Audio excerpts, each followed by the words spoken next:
Good night to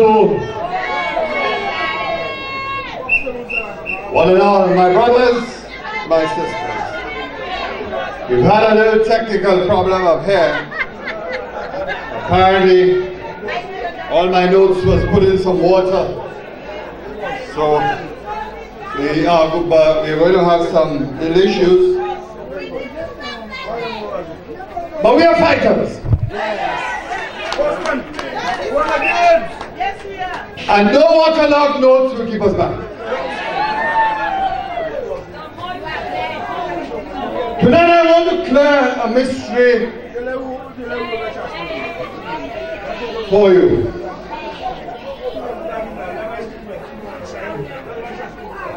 Many of you, when you've met me, spoken to me,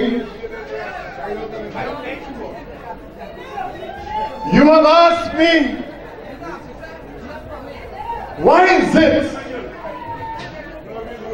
that no charges were ever laid against Guy Joseph?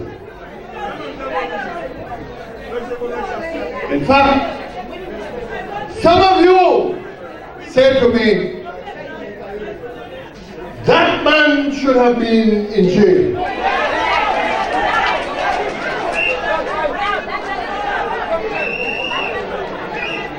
But as I always say, the longest rope has an end. And tonight, I want to spend a few moments to explain to you where we were with Guy Joseph and why is it that when we left office, you were not able to get a report on the things that took place inside the United Workers' Party between 2006 and 2011. But before I answer that question, I want to read out to you an email I have never ever made public. An email that puts things into context. That email was written on February 10th, 2010. And the person who wrote the email is today a retired civil servant who is now serving the government of the United Workers' Party. I will not read the entire email. I will read the entire email at the right time. But I want you to be aware of it. I want to introduce it to you. Vieux, mes potipatias, and I will go through it for you. The email was sent by that senior public officer to one called John Shalry at 9 a.m., 9:09 a.m. in the morning. And as I said to you, that public officer was one of the highest officials, one of the highest civil servants in the country. And this is what he wrote. It is now common knowledge that nearly every UWP parliamentarian has become a millionaire.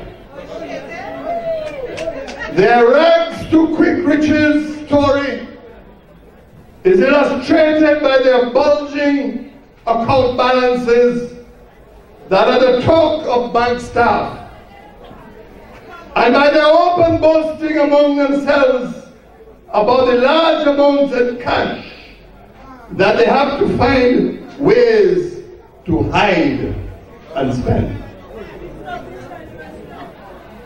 In the current cabinet, criminal behavior is not unique to the convicted felon or to those who are directly involved in the reasons why our children are killing each other, but extend to those who pretend they do not know what is going on.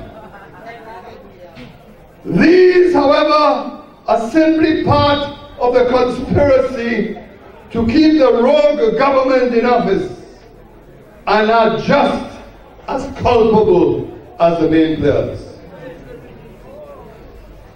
The recent exposure of the Hiwanora Airport Terminal bubble caused an eruption in cabinet that forced the Prime Minister to request the civil servants present to leave the room. Behind closed doors, some of the ministers demanded their share of the pie in return for their agreement to allow the contract to be awarded to the Asphalt and Mining Consortium. After much heated argument, including profanity, meaning curse words, a deal was worked out that assured those present of a piece of the action in return for their support for the contract award to the Asphalt and Mining Group and for their agreement to vote in Parliament for the government guarantee required to secure the financing of doubtful origins offered by that group. During the stormy meeting, the open hostility from those who felt that they were not benefiting adequately from the various bubbles was apparent. And bitter demands were also made for a share of the spoils from the various road contracts that had been directly awarded to Asphalt and Mining. The open hostility between Alan Shastin, who slavishly supported Guy Joseph, and Richard Frederick, who made no secret of his feelings of exclusion from these particular deals, almost turned physical. That is a history of the United Workers' Party. And I could continue, but as I said, I will only read to you part of it. Part of it.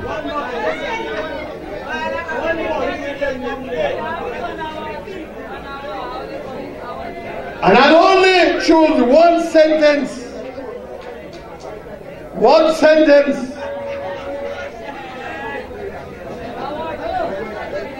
At the end, the writer says, it has been apparent to St. Lucians for some time now that the UWP government is wallowing in criminality and corruption. It is documents like these,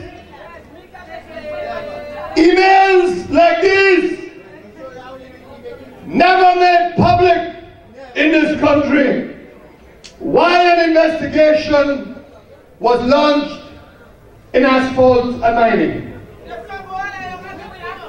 Why? And the government of St. Lucia asked an American by the name of Mr. Robert Lindquist to investigate the contracts awarded to A&M and the proposal to finance the airport. Robert Lindquist was an investigator who uncovered the corruption in the construction of the airport in Trinidad and Tobago, for which persons are in jail in the United States, and for which in Trinidad and Tobago the U.S. government is seeking the extradition of certain persons to be tried in the U.S. It is the same Robert Lindquist who investigated a former government in Antigua and uncovered corruption over the purchase of generators in Antigua and led to millions of dollars being returned to the Antigua government. Yes, we recruited him. Yes, we contracted him. Yes, we gave him the job to inquire into the dealings of Guy Joseph, among others, in A&M. Yes, we did that. And what I am reading to you is some of the preliminary evidence that led to further investigation. You were pressuring me day and night, telling me we were doing nothing about A&M Guy Joseph, and I was patient. I explained to you that you cannot, as a politician, be making public statements about investigations, because if you do, you can lay the basis to legally compromise whatever that comes out of the investigation. So you have to keep quiet.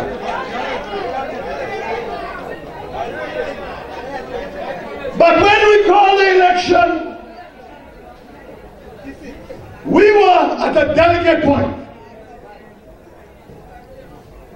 We had written to the United States government to allow the investigator to investigate certain financial transactions by A&M in the United States, certain accounts in other countries outside of our region. But when you make such requests, it has to go to the Department of Justice in the United States. And when it goes to the Department of Justice, they have to make sure that every I is dotted, every T is crossed. And we were at the point of making the necessary information available to the Justice Department. But St. Lucians have spoken. You have had a general election. A decision was made. And I expect that just as Alan Chestnut will stop the court proceedings involving the Supra Town Council, they will stop the investigation of Guy Joseph, A&M, and the United Workers' Party as well. But you know, we are a fascinating country. A fascinating country. Richard Fenwick goes on a TV program. Richard Fenwick discloses that Guy Joseph offered him a bribe of $1 million US. Guy Joseph offered Stevens and King a bribe of And in St. Lucia, nothing happens. I am back after. Why? Why? Because every time there is criminality and wrongdoing in any government,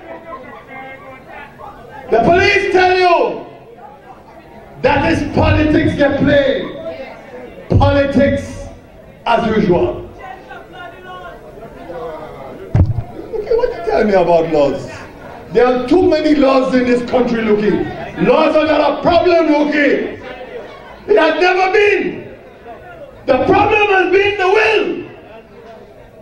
You would have thought that in any country, a politician makes an accusation like that. You would have thought that when I asked Guy Joseph questions at a public meeting, that the police would have interviewed Richard Frederick, would have interviewed Stephenson King, would have interviewed me, and asked me whether there was any truth to these statements and whether I am aware of the allegations that will be made. But not in this country. In any other country, something would have happened. But you know, what was described in that email that I read out to you, and I haven't even read out the most lethal parts of that email to you. I am waiting my time. I am waiting my time. What was described in that email has not changed in this country. The UWP has not learned its lessons. It is the same UWP today, same UWP yesterday, and it will be the same UWP tomorrow. And you want me to give you evidence of what I'm talking about? There is a company you have heard about, a company called Fresh Start.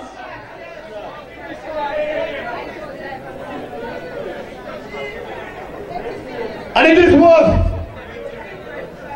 worth sharing information on this company called Fresh Start. Because you see, there's a category of contracts called direct purchase contracts, where the Prime Minister can award a contract on his own without any advertising or whatever, without an ad inviting bidders. When the St. Lucia Labour Party was in office, we insisted that where you had direct purchases of certain amounts, they had to go to bidding. And I remember Philip Pierre putting out to tender the Banks Road, several other roads to tender, and then making a decision on the award of these contracts. But today, the UWP is back to its old habits, to its dirty habits. And the documents I have before me say that on December 28th, a company called Fresh Start sent a proposal to rehabilitate roads in Tigard, Akuville, Independence and Tirochet in Mico for $15,891,351. They said they will get a loan, an offer the contract to be repaid over 4 years. They said they will charge the government an interest rate of 6.5%. They say that project profits and interest payments shall not be subjected to cooperation or withholding taxes.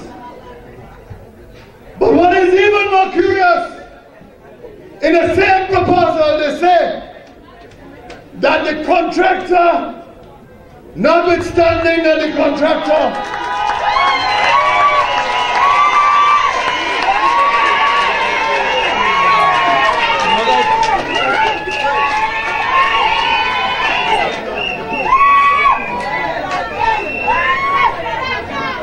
notwithstanding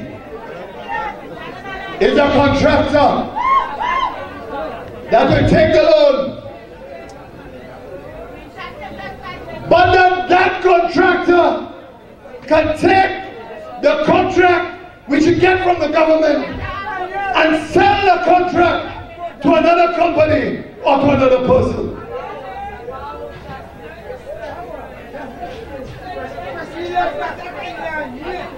That is fresh start. By March 13, Alan Chastain writes the Ministry of Infrastructure. He agrees to the project cost of $15.9 million. He said, mind you, his letter is dated March 13th, but he's saying the contract will start January 2017. So they start before he agrees. However, he then makes an adjustment to April the 1st, 2017. He agrees to 4 years. He agrees that the contract will be to rehabilitate 6 kilometers of road for $15.8 million. But the curious thing is this: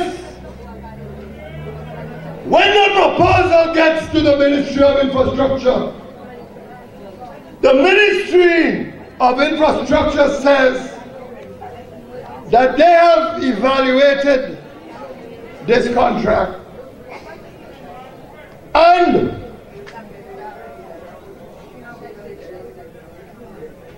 that according to their evaluation, this contract is not worth more than $13.5 million. Kimanya officier Adam ministre infrastructure, les examiner travail là, yon nous comme ça, travail là pas supposé coûter, plus passer 13 millions 500 000 dollars, et qu'on a pas un contrat là pour 15 millions 900 000 dollars. Why? Why the difference? And to make matters worse, Fresh Start did not prepare any drawings for the contract. The design for the contract was done by the Ministry of Infrastructure.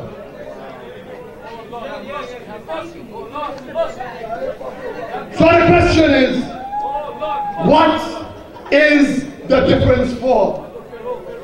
Qui ça yo ka fait et puis différence là? What are they doing with the additional $2 million? And in fact, I now have the figures before me. The ministry says that the estimated cost of the contract is $13,050,000. But yet, Chastain agrees even before the ministry recommends to him that he will pay $15.9 million. Why? I don't ask for who it's for, Because they'll tell you, I libeling them, slandering them. All I'm asking, what is the difference for? And so, if you thought that this was a United Workers' Party with a difference, then you are making a big mistake. It was the same United Workers' Party that was in office in 2006. That is why I read out. That is why I read out that email to you. But you know, I have said before and I'll say tonight. You see this United Workers' Party you're dealing with? It is the most wicked, it is the most vindictive, and it is the most vicious government ever elected to office. And this United Workers' Party must be fought on all fronts. It must be fought on the social media. It must be fought on the streets. And it must be fought in Parliament. It must also be fought in the courts. When you see I issue warnings about the law, I am no expert in law, but I understand government. And you see this fresh start contract? The Labour Party has to settle an issue that it has repeatedly raised. That is why we changed the procedure in Parliament when we were in office. We have said that if you are issuing any contract and you go to a bank to raise money to pay for the contract, and the government pays you over a period of time, it is a loan and must be brought to Parliament for the approval of Parliament. Why are they hiding? What is it that they are hiding? And so, we have to resolve this issue once and for all. Once and for all. And if you see this United Workers' Party does not bring that contract to Parliament for the approval of Parliament, then they will have to face another kind of music. I am a free man. I have no burdens. I have no burdens. But this United Workers' Party, this unchastity must be fought tooth and nail. You know, a lot of you used to ask me, why are you in hibernation? You're not saying anything. Why are you not speaking? Some of you tell me, you right don't say anything. It was easy for me not to say anything. I warned you. I preached to you about unjustly. I told you what to expect. You did not listen.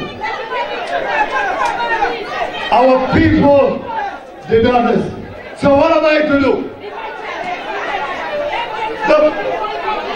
The proof of the pudding is in the eating. So let him govern. Let him govern. And now, by allowing him to govern, you have discovered who he is. And what does he tell you? He tells you in his budget presentation that his mantra is execute, execute, and execute. And how well is he executing? Radio St. Lucia, execute. The marketing board, execute. The post office, privatize, execute. Subvention for the National Trust, execute. The closure of Derek Walcott's family home, execute. Distress fund to assist poor people when their house is burned down, execute. Nice workers, execute. Stop the Suffrage Square, execute. Stop the administrative complex in Vieux, execute. And the Fish Marketing Board. And the Fish Marketing Board sentenced to execution. And we are waiting. We are waiting.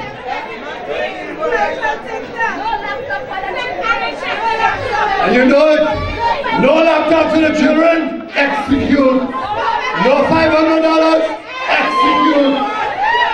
No more step, execute.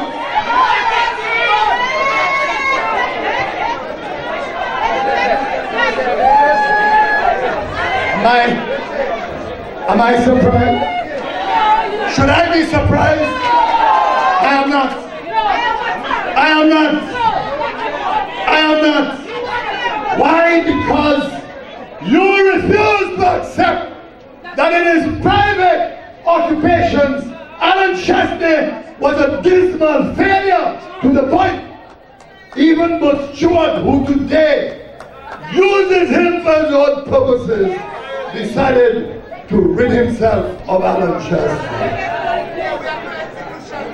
But you know, we are strange people. And part of the problem is that we do not know truth when we see truth. We don't understand when we have truth before us. Take this matter of the gas tax, the $1.50 that was imposed on a gallon of gas. And remember, I was the one that said how I was lying. The government was making $6.80. They even say they went demonstration because government was making too much money. But you know what? Just look at this. And I want to take it one step further than Musa. Imagine a public servant, an ordinary public servant who has a simple car, and that public servant buys 10 gallons of gas a week. It means, and mind you, you will end up buying more than 10 gallons, but I'm using that as a simple example. You buy 10 gallons of gas per week. It means, therefore, that 10 gallons multiplied by 150 is $15 a week. Multiply that by 4 weeks, it means you are spending $60 extra on gas for a month. And then, if you multiply that by 12 months, it means you are spending extra $720 a year extra on gas. I'm not talking about minivan drivers. I am talking about a simple civil servant who drives from Redway or from Babylon to work in town. That's what I'm talking about. And you remember, when the vehicle tax was increased from $150 for that same category of car to $200, and increased of $50. There was a hue and cry in this country. Fight to stay alive. We're going to bring it down by 50%. But look at $720 against $50 a year. And our people took the bait, hook, line, and sinker. You know, I believe now that we should have a special category of crime in politics. We should call it political fraud. So when you see a political party makes promises to the electorate and they mislead the electorate, that they should be charged with political fraud, as has happened in this state. And that is why I have no hesitation in saying to you, loud and clear, that this is a government that has committed political fraud on the people of St. Lucia. But you know, and I have to end now. I have to end now because of the limitations of our time. And I came on late. But let me tell you, you see this economy?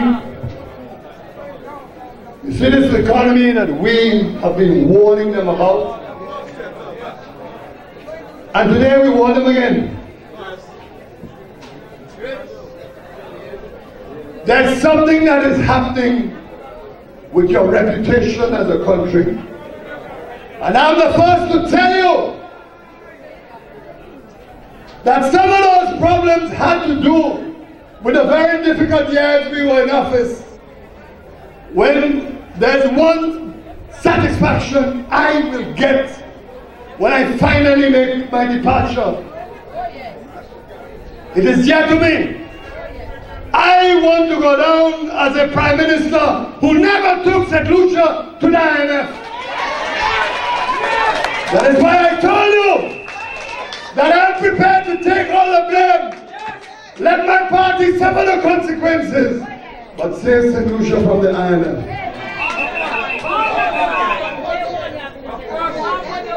You never understood it. You never sympathized with it. You never understood.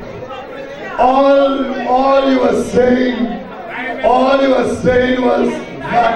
VAT. The man promised you all, he will reduce VAT and remove VAT.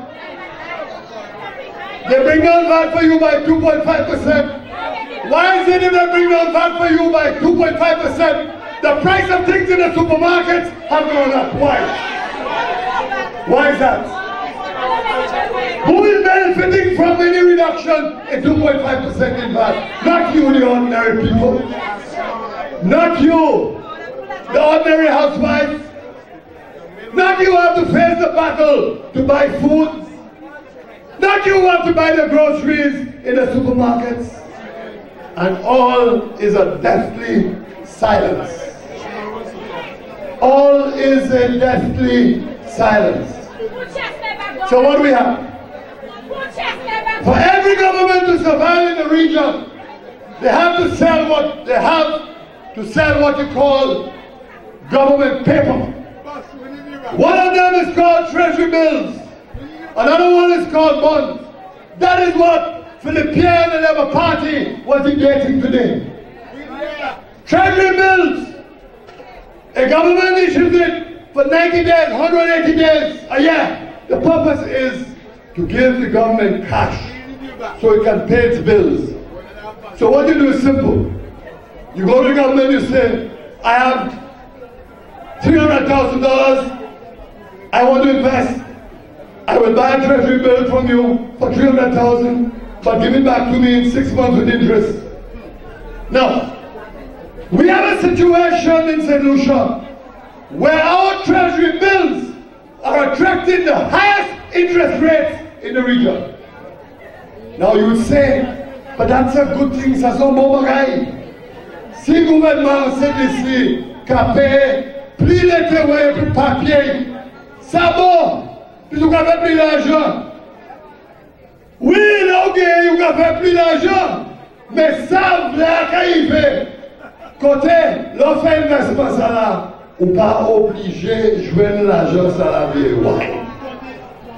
St. Vincent is selling its treasury bills at 4.8%.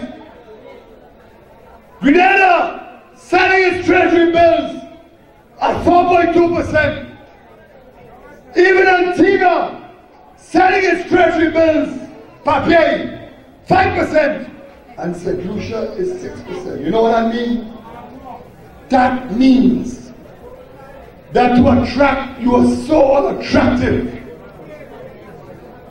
Your economy is under stress, under trouble. You are higher risk.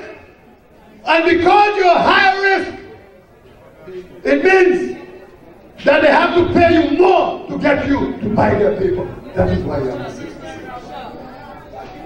All I can do is to tell you, to prepare you, and to warn you.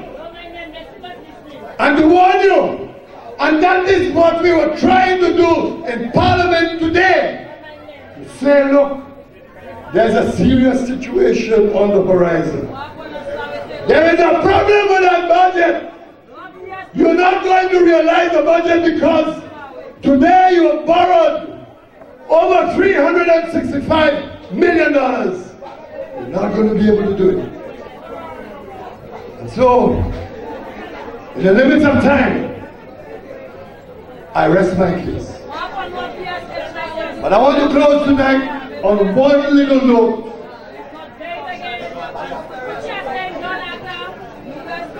Today they spend the day on Sean Allen's. A day that was supposed to be about borrowing, they spend it on Sean. And there are reasons why that happened today. Among reasons, very simple, was the fact that the Speaker of the House was not in control of the debate. But that's a different matter. But what concerns me is that a fellow called Lament, what's his real name, Sean? Jimmy Henry. And he called himself Lament. We call him Lament.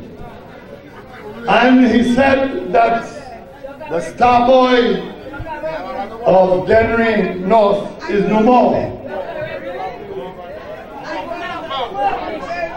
The star boy of Dennery North is no more. Because no more ministers are coming. I want to tell Lament something. When you see you're a young politician, and when you see you just reach on the scene, the best thing to do is to respect those who have gone before you.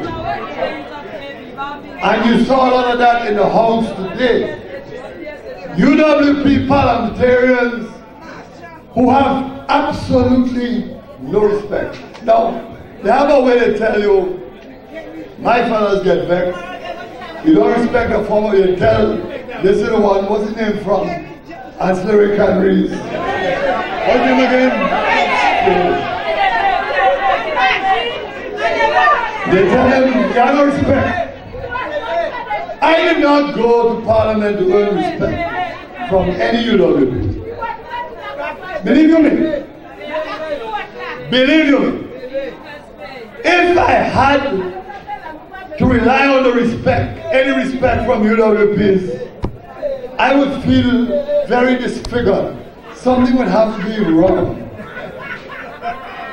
Something will really have to be wrong. And I want to tell Lament in the same way Don't throw stones. Don't throw stones. Lament.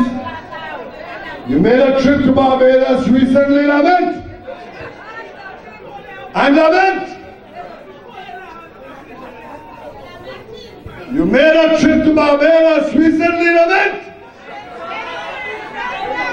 And lament. There are some things about that trip that the public of St. Lucia need to know, lament. I will give you time for you and your Prime Minister to make a statement about a trip to Barbados, lament. Thank you, good night.